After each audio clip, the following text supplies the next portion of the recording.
So one of the most important techniques for being persuadable is what's called consider the opposite. Our brains are cognitive misers designed to conserve energy. So when we are presented with information that conflicts with something that we currently believe, we tend to dismiss the information or twist it so it fits our current model of the world. Now that's a problem, and the biggest reason why it's a problem is we don't even realize we're doing it, right? I mean, two people are watching a presidential debate, one Republican, one Democrat, somebody says something, and they both completely interpret it differently based on their own model of the world, even when it was an objective fact.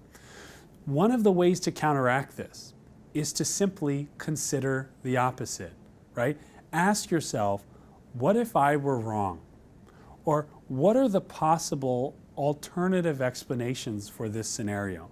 When we ask this in a business meeting, when we ask this in an argument or a discussion with our spouse, we constantly allow our brain to get outside of its cognitive miserliness and look at information through different lenses so we can actually determine what's true and what's not.